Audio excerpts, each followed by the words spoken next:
Ah, man, I'm gonna need to use another color. Even though green looks pretty, I think I might need to do black, because that is unreadable. Okay, today we are going to be talking about getting published. It's going to be a question and answer format, so yes, I have some things I'd like to talk about, but in general, I would prefer you ask the questions and then I answer them. Reminder for everyone, the Cozy Christmas Mystery Contest is still going on, and entries are due on December 30th for the short story contest. So, please get those in by December 30th. You do have to get them in before 5:45 on December 30th, because otherwise it won't be counted, just because we have to close the library, and there have been times where we've said, it will cut it off when it closes, and 10 minutes after closing, people are banging on the door. So, 5:45 is the hard cutoff time. But I would love to see you guys all enter, and it should be fun. I'm looking forward to it. All right. So, what are some questions that you guys have off the top of your head, or do you want me to get started with what I have and then see what happens as we go? Oh, okay. Georgia raised her hand first, but then Charlie. Okay. How long does it take for a book to get published? Define what you mean by get published. Do you mean the querying process, or do you mean the whole process? The whole process? The whole process. Excellent. Like All right. when you start writing the book to when you finish getting published, is that what you're wondering? It's going to be a different answer depending on different details. So, like, the whole process? Okay. No worries. I just wanted to make sure that I wasn't skipping anything. All right. So, it's tricky to say exactly how long it will or will not take. The reason why is because the querying process itself, which is just talking to agents or talking to publishers if you want to go the unagented route, and then asking, hey, will you publish my book, can take anywhere from a couple months to a couple years. So don't get discouraged if you're like, I'm on year 4 of querying my novel and I seem to be completely stuck. At that point, some people do go independent, and I understand why. It's a pain in the butt. However, I would say, if it's taken you 4 years, don't get discouraged. Many famous authors have taken at least 4 years to get their first book published. I know Jennifer Nielsen has a binder full of rejection letters, and she's a New York Times bestseller.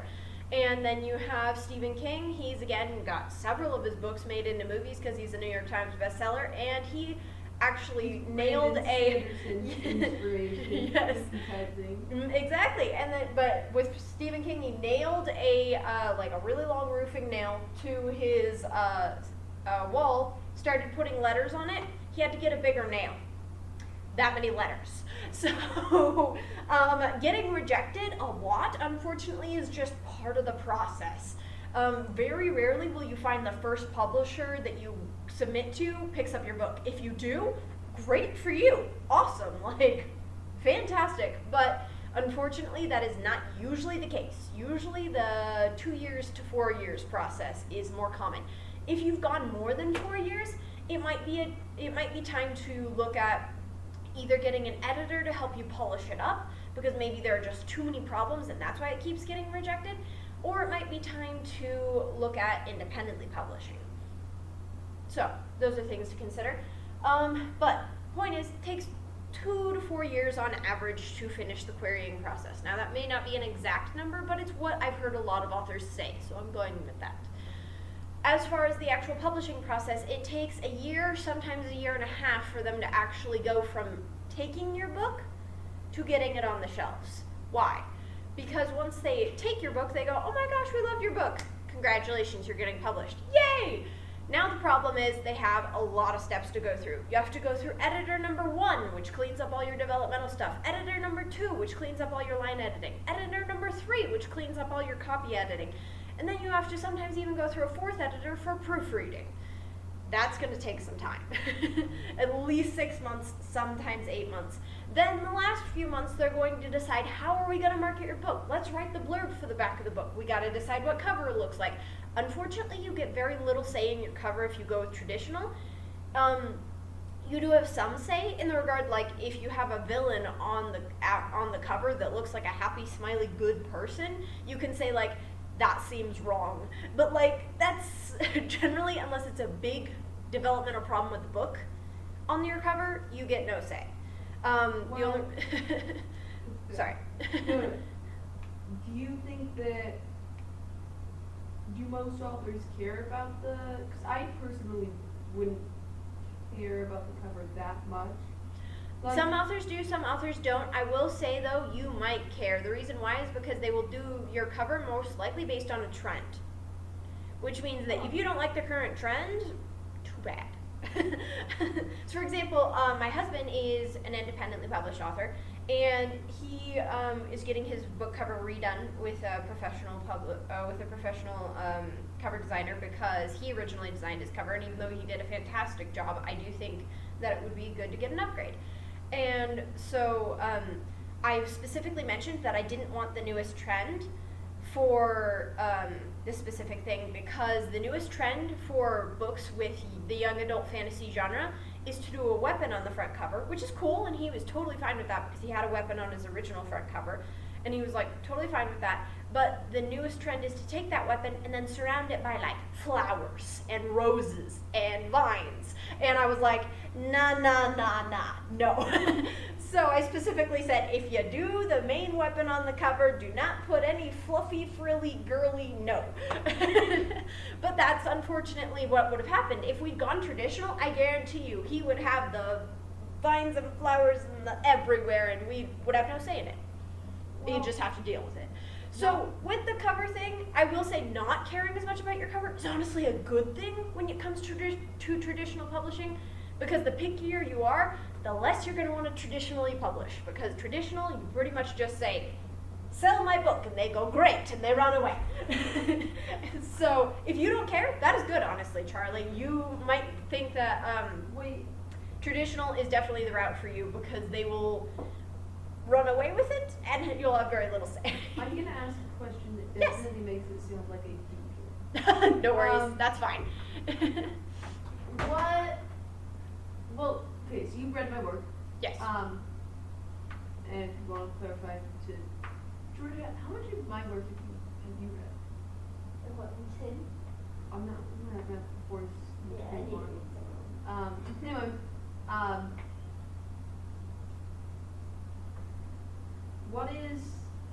what is the general trend for, like, let's say that I lengthened my work out? Science fiction currently? Right. Is that what you're talking about? Yes. Do you know? The current science fiction trend, I would actually say you're in luck, because right now I actually really like the current science fiction trend. The current science fiction trend is to do whatever your main character is on the cover, generally doing some sort of very cool stunt in the stars. So like, pretty cool. Pretty cool. Hail Mary style? Yeah. A little bit more like Hail Mary style, or if you're doing young adult genre, there's a couple where there's even one that she's in an astronaut suit and she's doing some sort of like cool, almost Black Widow pose, landing on a planet of some sort with stars behind her. So like, yeah, so I would say it's pretty cool right now, pretty good trend. Every once in a while you get a weird trend that just comes out of nowhere and it sells like crazy, but it's not exactly, maybe my favorite. Yeah, exactly. I'm like, it's not my favorite thing, but I know other people love that trend. Other people look at that trend and go, that's so cool. And I'm like, good for you. So it just depends on what you like or don't like. Yeah. I hate characters on covers. Oh no. So in that case, I would say you might have a little bit of trouble with traditional, just because of the fact that they would do. I'm not gonna argue. No, yeah. I'm not. That is the one bad thing, is that the good thing is that their marketing team is going to sell your book if you go with traditional. Yes. But the bad thing is that you have very little say, because they will do whatever they can to sell your book, even if it means it doing something you don't like. So, good thing, sales. Bad thing, doesn't care about your opinions. So, 6 one half doesn't the other. What was your other question though, Charlie? Because I'm assuming that wasn't your original question. Oh,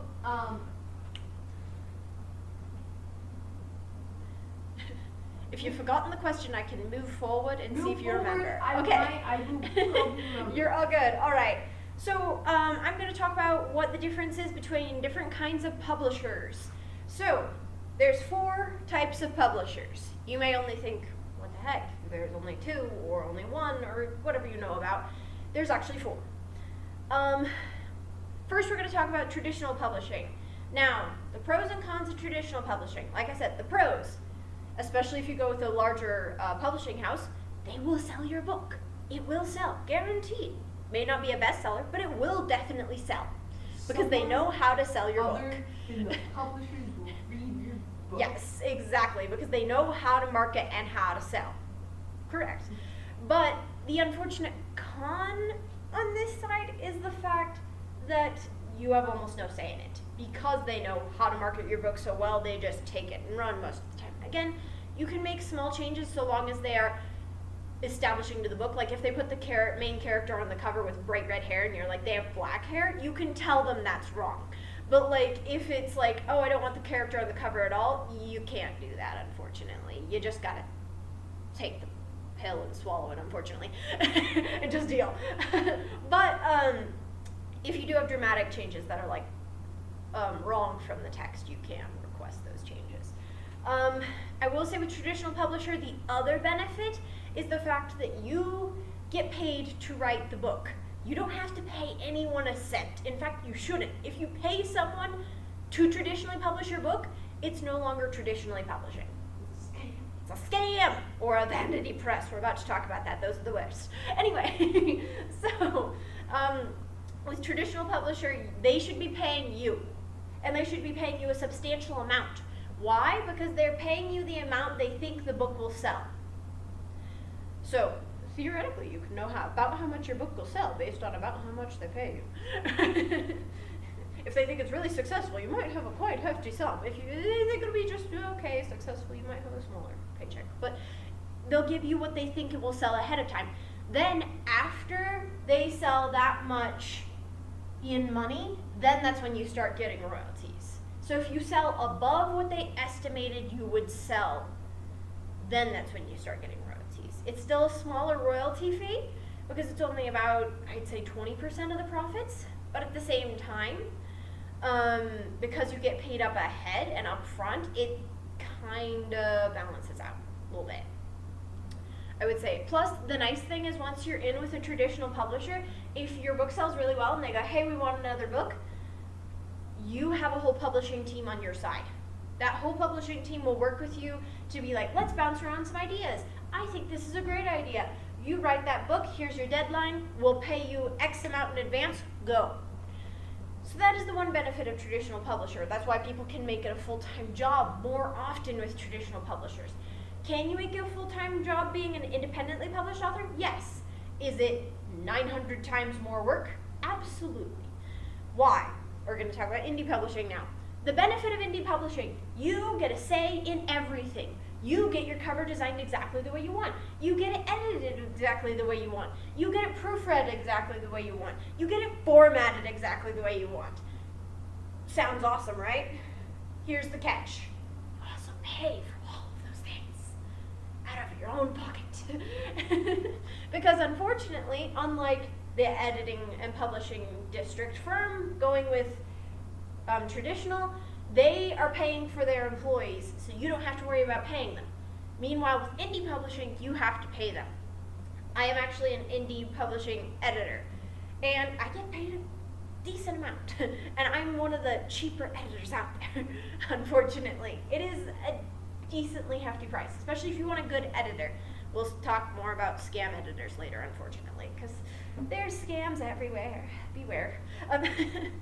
With independently publishing, that is the one downside. You have to pay for absolutely every little thing with your book, unless you want to do something yourself. Here's the catch. Do you need an editor for your book? The answer is yes. Yes. Yes, absolutely, 100%. If you're independently publishing, you need an editor. The reason independently published books get a lot of grief and a lot of people think they're less good than traditional is because a lot of people skip that step. A lot of people say, oh, it won't matter if I edit it or not. When they That's realize not true. When they realize that. Or they say, oh, my mom can edit it. Oh, so bad. I don't care how good your mom is, unless she's a professional editor. No. Also, fun fact about moms, they are very nice to you. They Exactly. don't critique your work much. Thank you. Precisely. So, yeah, generally get a professional. I know you're trying to cut costs, but get a professional. With your cover design, can you cut costs there and do it yourself? Yes, but I wouldn't recommend it unless you are a graphic designer. The reason why is because of the fact that people can tell if your book has been designed by yourself versus by a professional. And unfortunately, if they can tell that it's been designed by yourself, they're less inclined to buy it because it tells them the book is bad quality. Even if the book is perfect quality, if the cover looks bad in their opinion, you're not going to get any sales because people will assume based on the cover. Now, should people not judge based on the cover? 110%. Do people judge based on the cover? Also 110%, unfortunately. So I would say cover designer and editor are 100%, you need that. Formatter, I would also say you either need to teach yourself how to do formatting, which is actually decently easy, not super easy, but decently easy, or you need to get one. The reason why is because if it looks badly formatted, that's again another red flag for readers saying this book must be bad, even if it's good, unfortunately. So I would say you for sure need a proofreader, you for sure need a cover designer, and you for sure need an editor. Out of those three, editor being first, cover designer being second, and formatter being third. That's the order I would say I would put them in, prioritize-wise. So if you want to cut costs somewhere, cut costs on this end, not on this end. I think we should just, with all books, we just shouldn't have like designs on the cover. They should just all be the different colors. That would make it so much easier to be like, oh yeah, this looks like a good book, even if it has a terrible cover. This is fair. This is fair. Yeah, but at the same time, it does. I mean, It if helps. you put more effort into the cover, are you gonna put more? If an author puts more effort into the cover, is it easier to Determine whether it's quality. determine, whether they put? And on effort top of into that, this it the can be a whole- genre indicator. Like I talked about with trends, part of how I know what genre each book is when I look at just the cover without even looking at the spine label for the library is because of the fact that it follows certain trends. So I can tell about when it was published, what genre it is, and how high quality it is based on the cover. Most of the time. Granted, that is not always true. For example, there have been several independently published novels that I have worked with to help edit that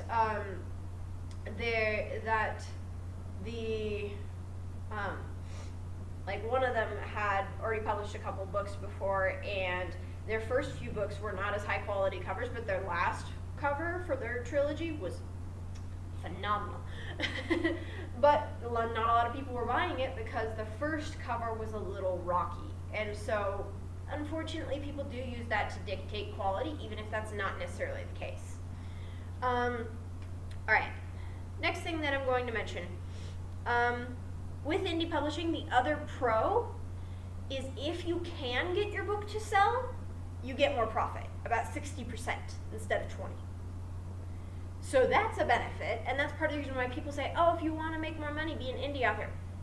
Yes and no. Yes in the regard that you make a higher percentage. No in the regard that it is so much harder because you don't have a marketing team anymore, which means who is the marketing team? Just you, by yourself, in your room, making Instagram videos. So that is the one bad thing about indie publishing, is that it's really hard to market, especially because of the fact that you almost start to feel annoying marketing after a while because of the fact that you have to market your book. I would say 70% of your Instagram or whatever platform you decide to use content has to be your book. Because it takes about, on average, 7 times of a person seeing something pop up before they'll buy it. So don't have Instagram or whatever it is until you become an independent author? I would not necessarily say that. I actually would say it's a fantastic idea to have an Instagram before you become an independently published author if you go that route. That was a great question, because with being an independently published author, you can get what's called pre-sales. Pre-sales are your key in independently publishing. With pre-sales, basically what it means is you've been hyping up your book on Instagram and being like, look at this, it's so pretty and cool. And then when your book comes out, that means it's gotten enough pre-sales that you are higher on the Amazon list than anyone else. Because Amazon has had enough clicks and enough sales that they can indicate this is good, people want this. And so as a result, I would actually say if you're gonna go independently publish, get started on your Instagram now. like today. Because it is, At this very because like the sooner you can get yourself out there and advertising your novel, the better. And you don't necessarily have to show your face either. There are lots of people who I've never once seen their face on Instagram, but I'm interested in their book because they're like, guess what? This is what my character is about. And they'll show a bunch of cool pictures and be like, here's their general like aesthetic. Or they'll be like, hey, they'll show a picture of them typing and they'll have a bunch of text talking about like, today I hit writer's block. It really sucked. And I'm like, I can relate to that, you know? But it makes you build an audience and a reader relationship. So you end up selling more books. For example, there was a teen author I worked with that independently published her book with her parents' help recently. And she, by the time she got around to actually selling her book, she had over 1,500 followers. That is going to help you sell your book. So I would highly recommend hyping it up before you get to that point if you're going to go independent. Now, obviously, do you need your parents' help sometimes? Yes, absolutely. That's the one hard thing about being a teen independent author is you're relying a lot on your parents helping you pay for all the things I mentioned before. But it's possible. All right, now we're going to talk about the interesting publishers. There's Hybrid, which is actually good. Then there's Vanity, which is evil. Now the problem is they look almost the same. It's like having a pair of identical twins, and one is the evil villain who you want to stab, and the other one's the love interest who is actually really great, that you don't want to murder. I actually read a book about that where one of them was trying to take over the kingdom, but one of them was dead. Oh The gosh. dead one was really good, but then, and the dead one was these two kids' dad, Oh man. and so they were, but then they thought that the other one was the dad, and Yep. so they're like, how are you alive? Exactly. Why It's are really you complicated. evil? Yeah, pretty much. Pretty much. That is with vanity presses and hybrids. Unfortunately, vanity presses and hybrids are so similar that, like I said, they look like identical twins on the front. But when you go to dig deeper, you're like, oh, that one's evil, or, oh, hey, this one's actually what it says it is. Boop. Hold on. Opening the door. Bloop. All right, so with that being said, how to tell the difference between hybrid and vanity. Vanity bad, hybrid good, to clarify. With a vanity press or vanity publisher, basically what you do is you pay them to publish the book, and they do absolutely nothing to market. They just put it in bookstores, probably with a B-rated cover. You know all those really, really terrible romance novels? Yeah, that's where vanity presses come in. Those romance novels that look like they would be sold at a really cheap, crappy gas station, yeah, that's where you get that. A gas station books? Yes, that is what a vanity press produces. How can you tell the difference? Well, like I said, both of them you pay them to help them publish your novel. So that's not a good indicator. The good indicator is for a vanity press, they will tell you basically, we will publish your novel, and that's it. Whereas with a hybrid publisher, they'll list, we do X, we do Y, we do Z, but we don't do X, Y, and Z. They will list specifically what they do and don't give you. Whereas with vanity, it's super vague. So if it's looking super vague, run the other way. Because it will not make you any money, it will just make you a really sad novel that will probably get thrown away. Because they will change a ton about your novel and the claims of editing it better. Some people have even had their whole novels changed to the point where they're like, I didn't write that, basically. And then the cover's terrible to boot. So in general, don't go with vanity. Can it ruin your reputation? Oh, absolutely, because they'll still slap your name on it, irregardless of if you basically didn't write it because they edited it so differently. It was actually really interesting because I knew that this was already a thing because I've talked to a lot of people who have either experienced this or Been a victim? like warned to avoid this. Yeah, like victims or warned people to avoid this. And I was watching this TV show and I was like, oh no, because I could tell the guy was trying to be an author and it was like, it was a vanity press. It was so obviously a vanity press. And I was like, don't do it! I was like screaming at the character on the screen. And of course, at the end, he goes to read his book, and he's like, why did it only sell 5 copies? And then he tries to read the book, and he realizes that they've turned it into this like awful, really, really spicy romance novel when it was supposed to be a science fiction novel. And he's like, why? And he just wanted to like go sob. Yeah, that's pretty much vanity presses. Just are like, what is selling right now? Let's rewrite your whole book to fit. Like, I don't know, my writing style is, I feel like I could write, I would hate every second of it, but I feel like I could write pretty good romances. You know what I mean? You're like, I just sit there and gag in the corner, but I'd write it. No, that's fair. I feel like I could write pretty good romances with my writing style. Mhm. I feel like they would definitely turn mine into romances. Yep. Unfortunately, that can happen sometimes. The point is, this is why you want hybrid and not vanity. So make sure it lists what they do and what they don't do, and it isn't super vague. Because the vagueness is a good red flag of a vanity press. All right. Red flag. Don't go with them. All right.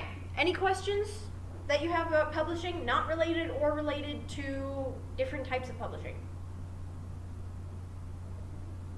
Okay, then I'm going to keep going with what I think you guys might want to know, even if you don't know this is a question yet. If you're going to independently publish, there is a question. To Ingram Spark or to Amazon? You guys probably didn't even know that there are two different options. There are. There are, in fact, like 12 different options. Ingram Spark and Amazon are just the top two. So, that being said, Ingram Spark benefits.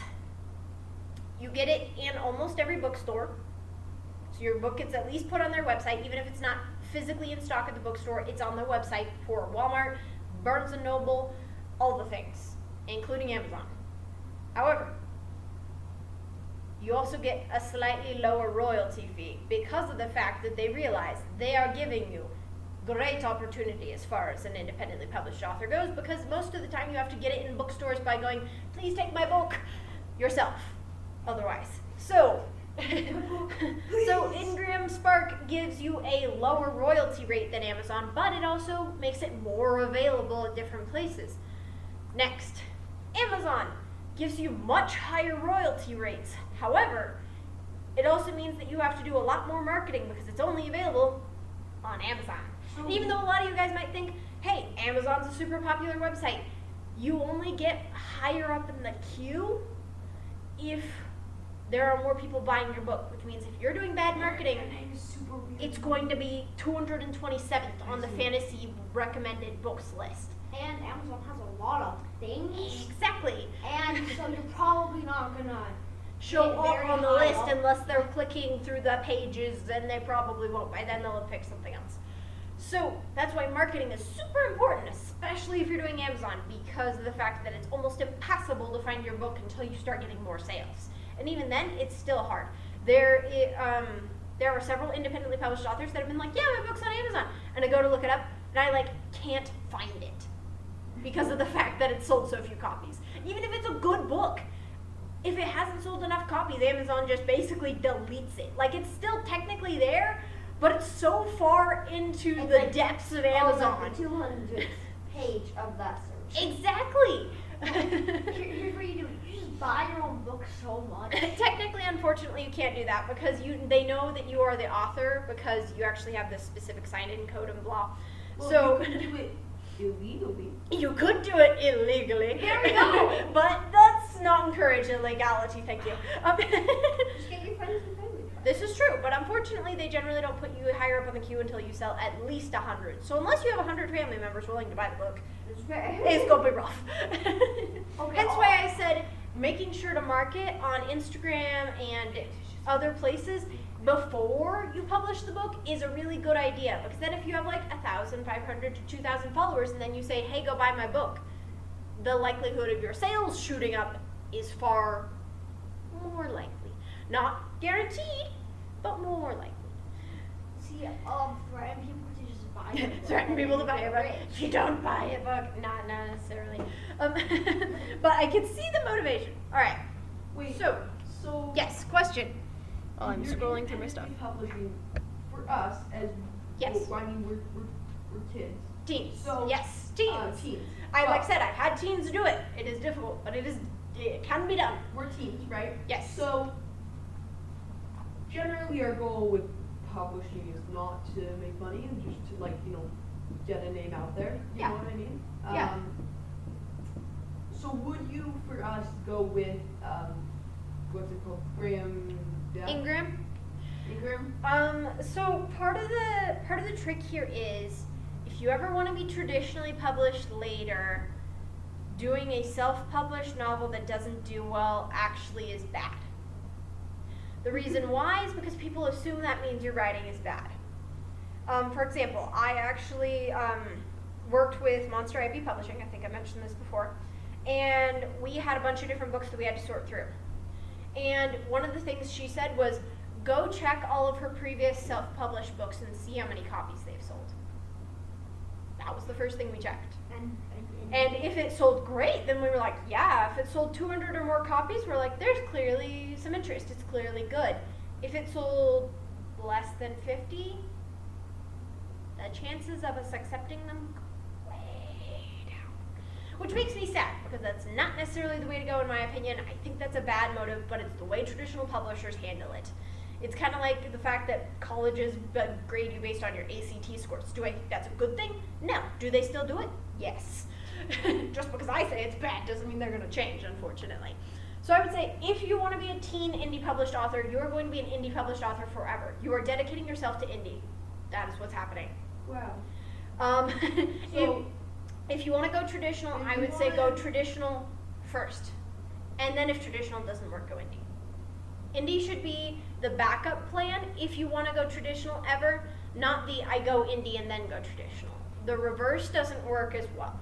If you want to do traditional and then go indie, that actually can work really well. There have been lots of traditional authors that have gone traditional, published a first series traditionally, and then because their name is out there and well known now, when they go indie, then that means for a new series, that means that they can go to a bookstore and be like, hey, I'm so and so. The person's like, absolutely, we will take your book. Whereas if you go indie and are like, hey, I've sold 50 copies to a traditional publishing company, they'll go, eh. And probably close the door in your face. So, that being said, basically that's just my one word of caution. If you do want to get independently published as a teenager, you are dedicating yourself to indie. Wow, wow. Yeah, it's rough. It's rough. It's real rough. That's part of the reason why I mentioned the other girl, how I was like, she was smart.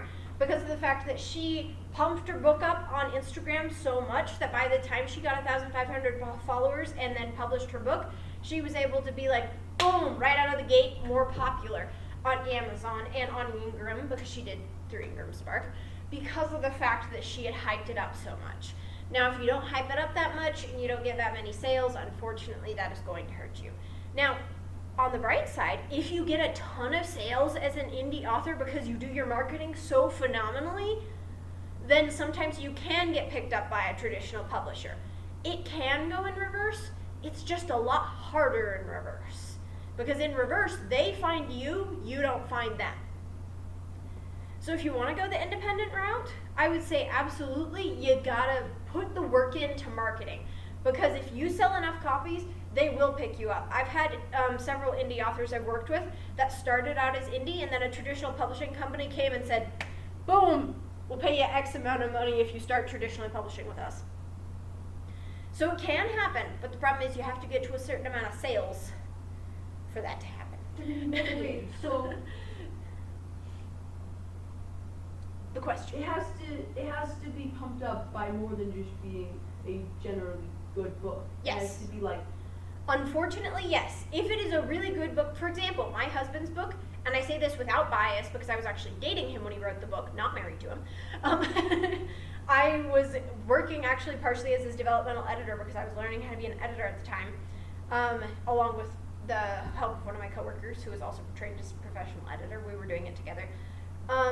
His book is phenomenal.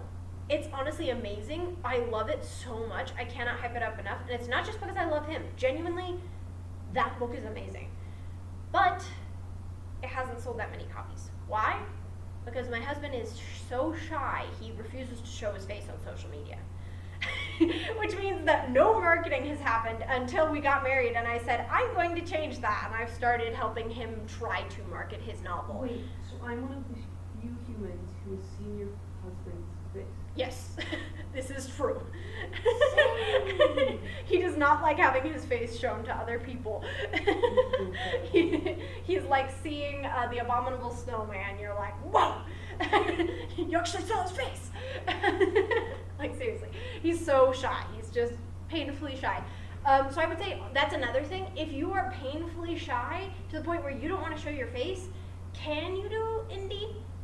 Yes, but I would say traditional's a better route for you because they will know how to market you better than you would know how to market yourself. However, you can also just, I guess, find an extrovert who's like, hi, pick me, and is willing to do the marketing. Granted, I wouldn't call myself an extrovert. I'd say an omnivert. I'm kind of both. Anyway. My brother is an extrovert. So, see, there you go. You could, if your brother was willing to market your book, you could be like, hey, market my book. But if you're an introvert, I would probably say traditional publishing's better because they're going to help you get over the shyness. Whereas with indie, you just kind of stay in the corner and still be shy. And then put up posters of your book. Yep, and then the posters blow away. Anyway, it's really hard, unfortunately. I'm not discouraging you guys. I would say absolutely, if you want to do it, and I would show you how. I would be willing to be there for you every step of the way. I'd be willing to help edit your novel. I would be willing to help you say, here are all the best cover designers I know for the cheapest prices. I would walk you through every single step if you wanted to do that. So by all means, do not feel discouraged. Just know, if you pick independently publishing, you are going to have to put in the work. It is going to be work. It is going to become your job. And whether you don't want to make money, it's still going to become your job to put your book out there because otherwise it will not sell. Unfortunately, that's just how it is. It's not because your book's bad. Your book could be the best book on the planet. And if it's on page 2007 of the Amazon list, no one's going to find it. It could have the best cover on the planet. And again, if it's on page 2007, no one's going to find it. So you got to make sure. Crazy amount of Amazon pages, though. Exactly. Especially if you look up young adult fantasy or young adult sci-fi. So many pages. And unfortunately, they're going to put the bestsellers at the top, which means that your book is going to be at the bottom. And most of those bestsellers haven't independently published with Amazon. Yep. Although every once in a while he'll get a handful, there is actually one independently published author that I follow on Instagram currently that is a #1 bestseller on Amazon, but that is because of the fact that she did promoting of her novel for 4 years before 4 years? Yeah. The whole time she was writing the novel, the whole 4 years she was writing it, she amped it up on Instagram to the point where she got around, I think it was 100,000 followers, and that's why she's #1 on Amazon. So yeah, I'm again not trying to discourage you. 110%, I would say if you want to independently publish, go for it. Just know it is going to be work. Question: How Yes. much of what traditional publishers are looking for is how marketable a book is versus how good a book is? Oh, so what percentage of it is marketable versus good? Because I've heard people say, No, yeah, that's a great question. Honestly, a question that not a lot of people have asked, but I think it's a good question for sure. In my experience at Monster Ivy, and I would say Monster Ivy is a medium publisher. They're not small, but they're not big. They're somewhere in the middle. They're moving up there, but more like medium. At Monster Ivy, and in my experience, and talking to other editors who worked for Shadow Mountain, which is a huge publisher, as you guys probably know, Fable, Haven, and blah. So even if you haven't read the books, you've at least heard of the books, that kind of publisher. So I've talked to Shadow Mountain editors at writing conferences, actually. I met with a couple of them, and I was like, hey, out of curiosity, what do you think on this principle? Because I'd experienced it for myself, but I was curious what bigger publishers thought. And woof. I would say it's 60-40. I would say 60% quality of your book, 40% marketability. and you want to be in the top 90%. And you want to be in that top 90%. So I would say if you're looking at your book, I would say definitely don't write towards trends. I'm just going to say this right off the bat because some people think that's what that translates to. No. Don't write for trends. People can sense if you've written for a trend, and it will just feel bad. However, if you naturally wrote for a trend, for example, Hunger Games, a dystopian trend was rising and she popped out right at the right time. However, if she'd done it now, they would laugh her out of the room and say dystopia's dead. Is that because dystopia is actually dead? No, it's because of the fact that the trend is not currently there. That means she would have to sit on it and wait till she either got lucky enough to have a publisher pick her up or just wait till the trend came back around. What? However, sorry, where's the question going? Sorry, I'm asking a lot of questions. No, specific to me. you don't need to apologize. So that's This is kind of- good. I This feel is like good. Bad, but This is why I did this thing. where's sci-fi at? As far Sci-fi as at? how people want to publish it right now versus how it's been previously. I would say actually now is a good time. Now If is you a good wanted to time? finish I would say the nice thing about trends is trends generally last about 10 years. So you have another, I would say about 8 years to get your sci-fi novel out if you wanted to do it. Because right now sci-fi, especially in young adult, is blossoming. I have seen more science fiction young adult novels than I have seen in a long, long time. And I know it's not just our library. So you have about, I would say 8 years is your window. Outside of that window, unfortunately, it's going to start plummeting on the other side. I don't know why, but that's the case. I would also say make sure to pick your publisher wisely, because if you just give it to any old publisher, they might not take it purely because it's not for them. For example, with Monster Ivy, we had several books that were submitted to us that we had to reject, not because they were bad, not because they weren't marketable, but because they didn't fit the tone of Monster Ivy. Monster Ivy is dark gothic with fantasy edge. And we had several people that were like, here's a fantasy novel. And we're like, we don't see any dark or gothic elements. I'm sorry, no. And so it's not because their book was bad. It was just because it didn't fit what the publisher was trying to publish specifically for them. Because most publishers have a very niche audience. It's not broad. It's not, we publish all fantasy. It's we publish this type of fantasy. Does that make sense? Mm-hmm. Okay. I'd be so surprised if you just found someone that published all fantasy. Honestly, I want to do that one day, but unfortunately, I also don't have the skills at the moment. So, but anyway, I have the skills as an editor, but not necessarily to create a publishing house. That's a lot more work. I do not have the resources right now. Maybe I will one day, but not right now. That being said, that was actually a really great question. But yeah, so going back to your original question, good versus marketability, I'd say make sure your novel is good first, because that is going to be 60% of what they're looking at. If your novel doesn't read well, it doesn't matter how marketable it is, they'll throw it away. They'll say, sorry, but no. If it is a high quality written novel and then they look at marketability, you have a higher chance of being accepted than the other way around. Does that make sense? Okay. Sorry, one more question. I feel like No, my books, Please don't apologize. Go for it. my stories don't really match the tone of sci-fi that Mm-hmm. we're in right now. Interesting. Okay. Do you agree with that or disagree? I would say I don't necessarily agree or disagree because of the fact I'm neutral, because of the fact that you never know what is or isn't going to publish.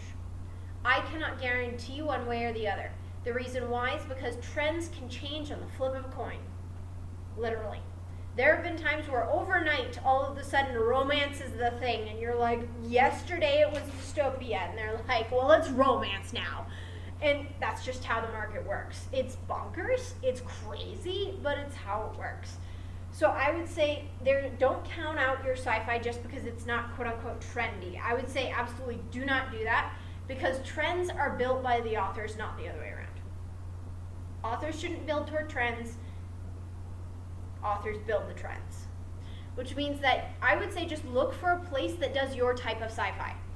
Basically, what I'm encouraging you to do is go out, read a whole bucket ton of young adult sci-fi, and then find, I'd say, 5 that match your good tone, and then look at what publishers they use. that is your best bet.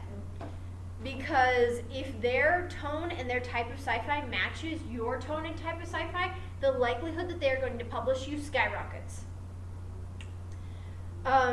And sometimes you can even use that in your query letter and say, hey, I read X, Y, and Z books by you, and I think that my book would match right alongside those. Now, I would say be careful if it's their bestseller. Maybe don't compare yourself, because then you might hype them up too much.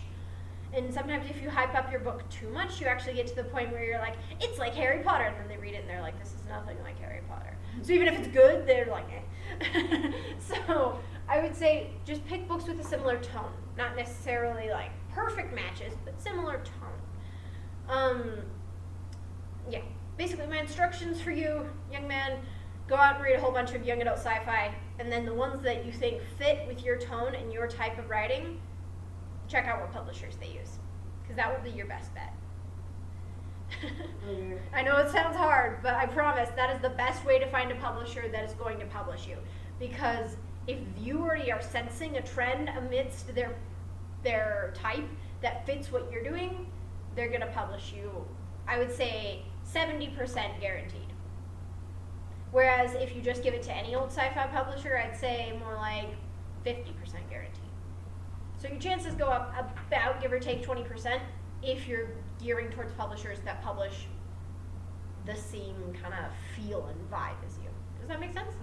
Imagine being one of like the publishers that like denied like J.K. Rowling. Oh no, like, seriously. shoes or There, something. that's why I say don't get discouraged. Don't get discouraged, because this happens. Like, dude, it happens all the time. Like, it's Just not even imagine, like, the funny. disappointment of being like, I could have been Yep. the publisher of that book. You want to know what the funniest part about Harry Potter is? The story goes, and I don't know if this is 100% accurate, but the story goes, according to the internets, that, exactly, that's why I'm like, I'm not 100% on this, but so many people have said this that I'm like, it's either true or somewhat true. You know, one of those kind of like urban legends, 50% fact. Point is, from the way J.K. Rowling tells it in some articles, the guy who picked up her book actually was sitting in the waiting room, bored at the publishing house, and picked up her novel off of the rejection pile. It was about ready to get rejected. He saved that company basically by picking it up because he was bored and telling them to publish it. Because it almost got rejected again. They almost missed the boat. So even the company that did publish it almost didn't. So it's hard. It is by no means easy, for sure. And I mean, like, it also depends on how picky you get as well with your publishers, because you might get a successful, hey, we'll publish your book, but you got to be careful of those buts. No pun and joke intended. You got to be careful of the buts, because they will throw in buts sometimes when they publish your novel. They'll say, congratulations, we'll publish your novel, but we want to make your main character 2 years older. But we want to throw in a love interest. But we want it to end this way now. And Well, you have to cut off all of your characters. I mean, they do. Actually, Sanderson had one of his characters cut. They said, we will publish it, but you have to get rid of this guy because it is, Is that the brother guy where you're in Elantris? I'm not sure. All I know is that he said he was supposed to be a comedic character, and they were like, comedy does not match the tone of this novel. That is the brother guy in Elantris. So you have to cut him out. So there are a lot of buts that happen in publishing. So you have to delete all of it and write a whole nother novel.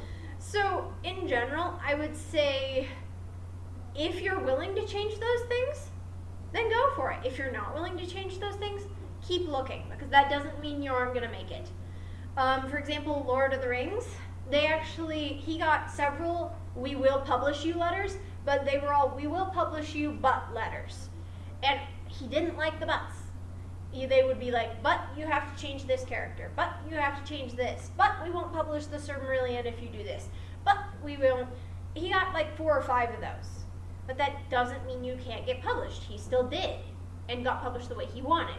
So that is the one thing I will say about traditional. Yes, you have almost no say in it, but you do have a say in who publishes it. So if you don't like what they're saying in the beginning, run the other way because they won't be willing to work with you elsewise. And you can find a better publisher that is willing to take your novel just the way it is. Somewhere. It might take some work. It will take work though. Definitely. That's part of the reason why I'm like, I don't want to discourage you from independently publishing because independently publishing takes work, but traditional publishing also takes work. So in some ways it's kind of like they both take work. It's just different kinds of work. Would you rather write a whole bunch of letters and send in a whole bunch of first chapters being like, pretty please take my book? Or would you rather be like doing fun videos on Instagram and being like, hi, please buy my book? It's just a flavor of what you want to do, basically. All of the above. Or all the above. In which case, that actually can happen sometimes. In traditional, that's actually something I should mention. In traditional publishing, if you already have a following on Instagram, a small following, you don't have to have a large following, but at least like I'd say 500 followers, minimum. On Instagram already following you regarding your book, and you're like, hey, I have this book, I'm querying right now, hyping it up, then they're more likely to publish your book because you already have an audience. So that was another thing we actually looked at. Exactly, they already know it's going to sell probably a guaranteed 300 out of those 500 follower copies. So I would say if you even are going the traditional route, I'd say find some sort of form of social media and start plugging your book. However, I would say if you're doing independently publishing, plug it hard. Just book, book, book. But if you're doing like traditional, I'd say just like have some fun with it. Plug it every once in a while. That kind of thing. Does that make sense? Do a Mr. Beast thing, or you like do a. The one problem is you need a lot of followers to start with to do that kind of thing. Or you do like Like anyone who completes this challenge gets a free version of my book or something. Wow, that's The one problem is you need money to do that. So at that point, you might as well spend the money on the book to produce it. That's my one problem with the Mr. Beast thing. So, any person that buys my book gets to gets to shake my hand. I'm sorry, that ain't gonna happen. If I give them if I get a bunch of followers on YouTube. Yes, you would have to get a bunch of followers on YouTube first, though. You would have to do that first. That's the one problem with that strategy. The singular problem. All right. Because we still have some more time, do you guys have any other questions, or should I go on with the rest of my stuff that I was going to cover? Any questions? Okay, cool. Then I'm going to keep going. All right. To prologue or not to prologue when you're querying specifically. When you're doing independent, do a prologue or don't do a prologue, whatever, as long as you get it edited. But when you're querying, it depends on your publisher and your agent. Some agents and publishers have a hard rule. They see the word prologue and they go, oh no, throw it away. Why? Because a lot of people use prologues as info dump. And then you're like, I'm bored. Do we really need to know about this? And so as a result, they a give away lot the of entire traditional, yes, and so a lot of traditional publishers say absolutely no prologues because of the fact that they are info dumpy or a problem. However, that doesn't mean you can't get away with a prologue. If you haven't noticed, there are a lot of traditionally published books with a prologue.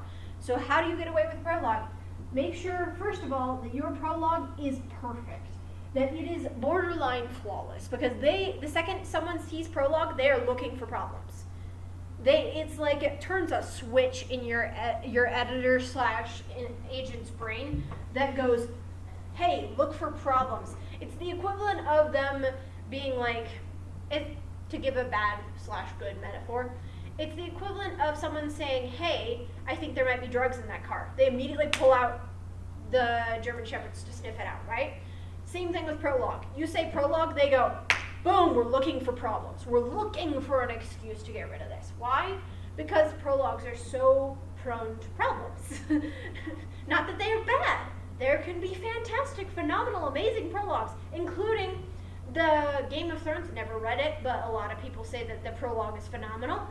Actually got so well known for its prologue that it's now called an Ice Monster prologue if you do a prologue that's like an intense action scene before you give some backstory. I read a really weird one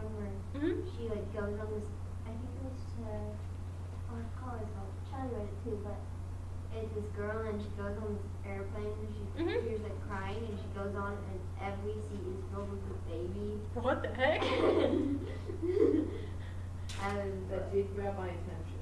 No, that's fair. it very much does grab your attention because Right. they're babies. It's a bit peculiar. Peculiar. Yeah. That word. You're all good. I can't English right now. That's fine. You have cookies in your mouth. I understand. So, I would say if you're going to do a prologue, make sure it is borderline flawless before you start submitting to traditional publishers and agents, because they will look for problems the minute they see prologue. Or your other option is to do a prologue, and is to not do a prologue at all. That's your other option. Also, I want to clarify what a prologue is and is not. A prologue chronologically takes place before the events of chapter 1. Therefore, if it is one of those, oh yes, and he's running out of a burning building 47 minutes earlier, let's go back in time and explain, that is not a prologue. Usher Rhymes does that literally so much and it bugs me so bad. Because that is not a prologue. That is just not. Pet peeve of mine, it's not a prologue. I Googled it several times. That is not the definition of a prologue. It used to be, though. That's why some people still do it. Is because prologue used to have a very vague definition of just put the whatever the heck I want here. And so it used to be considered a prologue, but that is no longer the definition. The definition is canonically something that comes chronologically before the events of the first chapter. If it comes somewhere in the middle, no longer a prologue. What you should do with that instead is just start chapter 1 with that cool little intro that you want, and then when you get to the part where you want to skip back, you just say 47 minutes earlier or whatever. And then you continue as if normal. I would also say that when doing a prologue, make sure that it's not more exciting than your first chapter. Because if you have something that's like, oh my gosh, what is going to happen next? And then your first chapter is like, and he poured his tea. Problems. Again, I'm seeing problems. And that can be acceptable, but only with fantasy novels, and specifically epic fantasy. That is the only time you can get away with prologue hype to snooze. The reason why is because people know now, if they, for example, the Ice Monster prologue, what he did was he had them fighting an ice monster, and then everyone came back to the village, and then it was normal village time. But you knew the ice monsters were out there, right? So there was this sense of kind of dread and fear. Or like if you're doing a science fiction novel, you can have them being on a normal planet after having this shootout battle in space that they don't know about. You know, that's cool too. But it has to relate to the plot directly soon. And it has to be epic fantasy or space opera. I would say, generally. Defining space opera, basically just epic fantasy but with sci-fi. It's literally just epic fantasy but for sci-fi. I don't know why they didn't just call it epic sci-fi, but apparently it's space opera. Wait, give me an example of space opera. I cannot give a great example of a space opera, but oh, actually I can. Star Wars. Star Wars? Okay. Star Wars is an example of space opera. The reason why is because it takes place over lots and lots and lots of movies and TV shows and blah blah blah blah blah blah. If it was just one movie, it wouldn't be a space opera. But because the canon is yay big, it is considered a space opera, technically. Basically, it's just when an epic fantasy in space is space opera. When one epic fantasy in space. Basically, is space opera. So in other words, it's long, it's drawn out, you have a lot of complicated characters, you usually have a war involved, it probably won't get solved until at least book 3, that kind of thing. Does that make sense? Okay. But then after Yeah. book 3, a new So problem is it? happens. And then a new problem happens after book 3. Yes, that's generally typical for space opera and epic fantasy. So is it set? So is that just like epic fantasy, but it's not set in the class of like it's the future or Correct. like it's the modern day or Yes. you know what I mean? It's like you're set completely alternate timeline. Pretty much. That is a good definition of it. All right. Any other questions before I move on to the next thing? No? I'm glad you guys have had so many questions, so like please feel Wait, free to keep actually, going. Yes. How much is the editing or the submission process? Like, okay, Getting thoughts straight. right. So, do you need to have a short story out there before you publish a novel? Like, Absolutely How not. much do you need out there? I would say it does help. Yes, absolutely. Does having short stories out there help? Yes, but will it absolutely guarantee your novel will get sold? No. The reason why is because of the fact that just because you can write good short stories doesn't mean you can write good novels, is generally the principle that publishers like to live by. So can it help encourage them? Yes. If you're like, let's put it this way, if you have short stories out there and a bunch of them, it will give you an edge over the If competition. you have like a New Horizons story out there. I would say generally, in general, if you have a short story out there, it's going to help no matter who published it, just so long as it isn't a vanity press, or independently published. But I would say with short stories, it gives you an edge. It doesn't guarantee you will get accepted though. Basically how I'd explain it is, if you and another person are on the cusp of being rejected, and they have to reject X amount of people, because that actually is a rule. All traditional publishing companies have, that they have to reject X amount of people, because they can only accept a certain amount. Basically what happens is, if it's between you and another person that are about ready to get rejected, the short stories might give you enough of an edge that they reject the other person, if the other person doesn't have any. But that's about the only benefit I would say it has. The only reason I know that is because I've tried to get several novels published, and I have 4 short stories out there, all by legitimate publishing companies. And so far I have yet to publish. Not saying that it's impossible, but just saying it's an edge, not a guarantee. So publishing your short stories, absolutely, do it. Publish your short stories, get your name out there, because it will give you an edge, but it doesn't give you a guarantee. Does that make sense? Yes, sorry. That's okay, no worries. My mom just texted seeing when we brought it up. No, you're all good. I just figured I should check because I was like, sometimes I ramble and I talk too fast and then I lose people. So, but yeah, so I would say absolutely publish short stories. It does help. It's just the more short stories you publish, the more it's going to give you that edge. So it's going to get further and further. So basically, a couple is like, more, like above 20 to 100. Your edge starts getting more. For example, Ray Bradbury. Ray Bradbury has tons and tons and tons of short story book collections because he used to just submit to magazines all the time. It was his goal to get at least, I think it was 10 short stories published a year. And so as a result, when he went to go publish novels, he had like 500 short stories, and they were like, yeah, he must be good. But if he'd had more like 10, they might have just been like, we'll look, we'll see, maybe. So the more you have, the more of an edge it will give. I will say that much. But it doesn't guarantee an edge until you start getting up into the hundreds mark. Does that make sense? Okay. Unfortunately, publishing is a very competitive business, which I think is sad. It makes me want to go cry in a corner. But it's true. All right, any other questions before I move on to the next thing? I'm going to move on then. If you want to interrupt, please feel free to interrupt. Do you need an agent? This is a very common question that a lot of people have asked me. The answer is maybe. Why maybe? Because if you have an agent, it will give you an edge over other people. Correct. Because of the fact that agents basically are there to help weed out people that are quote unquote not good enough. As a result, that means when they go to talk to the traditional publisher, you're almost guaranteed to have a higher likelihood of success. Your querying process will be cut in half, at least. I'd say maybe more like 6 months to a year rather than a year to year and a half. I would say more like 6 months to a year, maybe 2 years instead of the standard 2 to 4 years for querying. The reason why is because agents basically are saying, I love this book, take the book. Whereas when you're querying, it's pretty please take the book. So one looks a lot more professional, whereas the other one doesn't. You're also more likely to get with higher companies because of the fact that with agents, most high-end companies strictly do agented submissions. With sometimes they'll have an unagented week. For example, Shadow Mountain.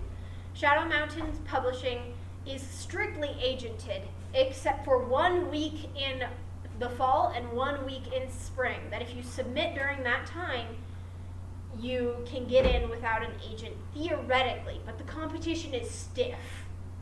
Basically, And you don't have someone out there being like, this is good already. You're just being like, pretty please like my book out of the 200 entries you just got this week. It's a lot harder. So the likelihood that you're going to get rejected is far higher. Does that mean an agent guarantees that you'll get picked up? No. But also yes. No, because it could still take time. But yes, because the agent doesn't get paid until they sell your book. If an agent asks for payment, they're a scam. Run away. But if you find an agent and they don't ask for your payment beforehand, and they're not on Writer Beware, check Writer Beware. It's this really nice website that basically lists all the aliases of scam people. And like scam websites? And scam websites, and scam agents, and scam editors, and scam everything, pretty much.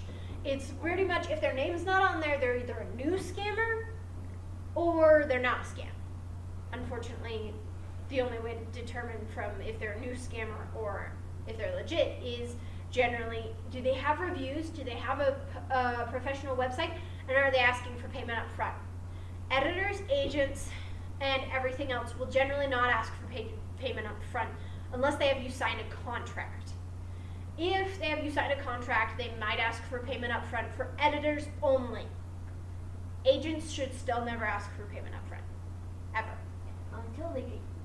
Until they get your book signed. Why? Because if they get your book signed with a publisher, that means that they can ask for 20% of your profits. Which means that they don't want you to pay them because you would pay them pennies compared to what the publisher will pay them by giving them a percentage of your book.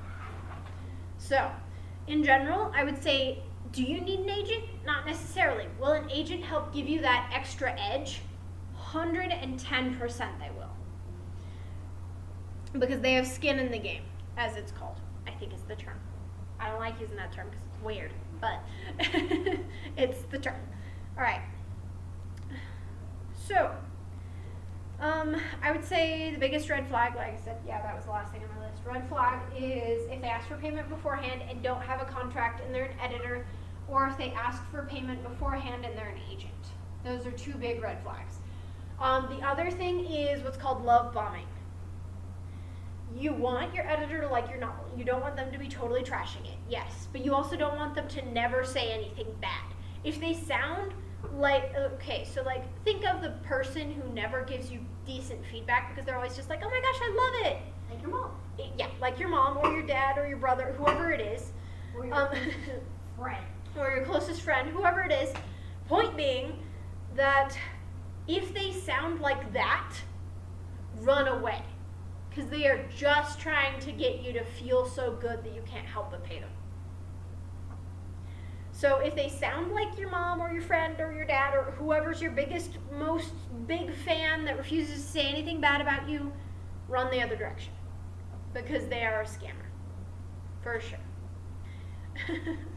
So, now if they say a couple good things, like for example, as an editor, there have been times where I'm like, oh my gosh, this is such a cool premise. But like, here are the things I would change. If they give you decent editing feedback and then say, hey, this is a great book, that's normal. That's encouraged, actually. If they're a total jerk, don't go with them. Your book sucks. Yeah, exactly. Yeah, well, not necessarily.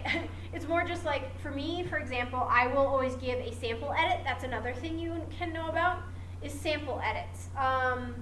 With sample edits, I would say 80% of the time they're free. Some of the time they'll have you pay for the sample edit, but generally it won't be more than like $20. And if they do, they'll have you sign a contract that says, hey, this $20 will go towards the editing price if I go with you. So generally there is some sort of minor contract involved that basically just says, hey, I promise to give you a $20 discount off of your editing services if you go with me. So generally I would say it's free 80% of the time, but that rare 20% they do pay. But generally they only pay for the editing sample if they are high-end publishers, to the point where editors, to the point where like they're getting too many clients and so they can't help but pay. Yes. Okay, so this isn't very related to writing, but where do you get like a contract for like? That is actually related to writing. That is actually very related to writing because contracts are very related in writing. I would say generally the best place you can go to is some sort of lawyer. So unfortunately, you're too young. You'd probably have to have your parents get you one. Or I can pay for a lawyer if I don't. Yeah, money's kind of an issue. Plus, your parents do have to sign it if you're underage, so you still need your parents. But anyway, that being said, with contracts, I would say generally make sure you read them carefully. Just because you never know what people are going to ask for with traditional and independent publishing. Goes for both. For example, for me, I generally feel uncomfortable telling people X, Y, and Z, you have to do this. So I always tell them, you write the contract, I will read it and sign it. That way they know that everything feels good to them, you know, and that we're good on all sides. Yeah, so there's that. Any more questions, or should I turn the video off and turn to writing time? Then go ahead and Okay. All right. I'm going to turn the video off. And again, reminder, Cozy Christmas Mystery Contest due on December 30th. If you want to enter, you got to make sure to do it by December 30th. So, reminder. Next week, because next week is Christmas. Next week is Christmas. On the spot. Yes, it is. So we are not doing anything next week. I will be at home. All right. I'd probably be at home. But yes, the Cozy Christmas Mystery Contest, December 30th is the deadline.